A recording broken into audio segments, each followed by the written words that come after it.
अस्सलामुअलैकुम वरहमतुल्लाहि वबरकातुहू।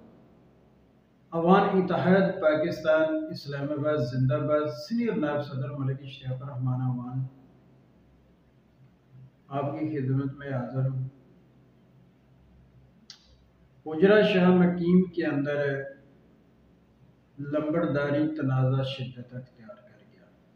आपने देखा होगा, आपने सुना होगा, न्यूज़ में भी आया, सोशल मीडिया पे भी काफ़ी इसके चर्चे हो रहे हैं। और हुआ क्या है कि मैं आपको बताता हूँ।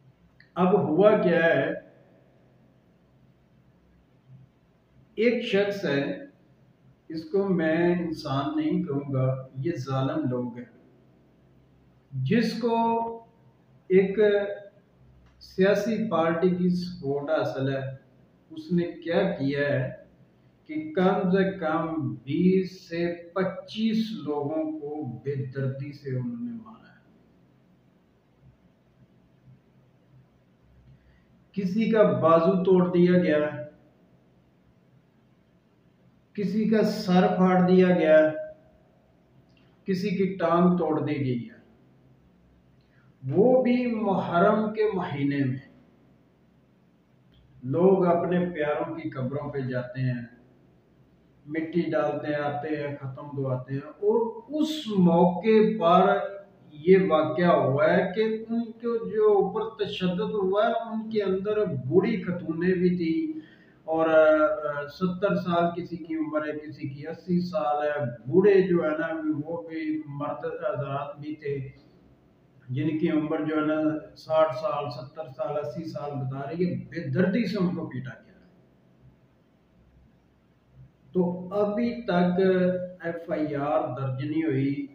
हमने काफ़ी दोस्तों के साथ रब्ता किया है, दोस्तों को कहा है कि इसके ऊपर वर्क करें। मैं समझता हूँ कि हमें यहाँ वर्क करने की ज़रूरत है और इन जालिमों के खिलाफ आवाज़ उठाएं और एफआईआर कटवाएं, इनको गिरफ्तार करवाएं।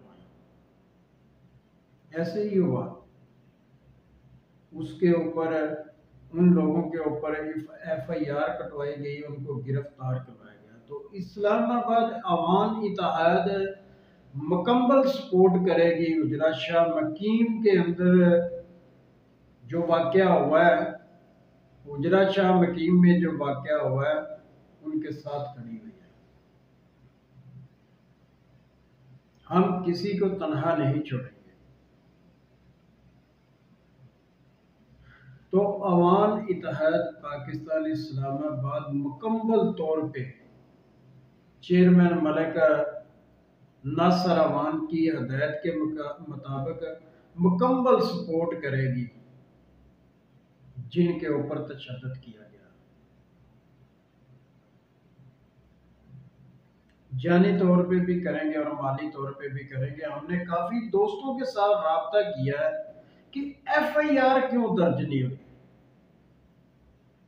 अब 2-3 दिन पहले जो है ना, भी उनके ऊपर एफआईआर भी कटवाई गई है। इंशाल्लाह गिरफ्तार भी होंगे, इनसे इंसाफ लेंगे। इस्लामाबाद की पूरी टीम और पूरा अवान इत्तेहाद अपने कबीले के साथ खड़ा है और दीगर बरादरियों के साथ भी खड़ा हुआ। दीगर बरादरी जो है, दूसरी बरादरी जो है, वो हमारे सर का ताज है। हम उनके साथ भी खड़े हुए हैं। अल्लाह न करे उनके साथ कोई हादसा पेश आ जाता है, उनके साथ कोई जुल्म हो जाता है, तो हम उनके साथ खड़े हुए हैं इंसानियत की खातिर। हम इन लोगों को कैफरे करदार तक पहुंचाएंगे, सजा इनको जरूर दिलाएंगे। तो इस्लामाबाद की टीम मुकम्मल तौर पर इनके साथ खड़ी हुई है। आप भी आए, साथ दें, अवान इत्तेहाद के साथ चलें, क्योंकि हमने जो वर्क करना है, जालिमों के खिलाफ करना है, जुल्म के खिलाफ हमने वर्क करना है, ताकि हमारे बच्चों पर कोई भी ऐसी सोच ही ना रखे कि हमने इनके ऊपर जुल्म करना है। अवान इत्तेहाद पाकिस्तान जिंदाबाद।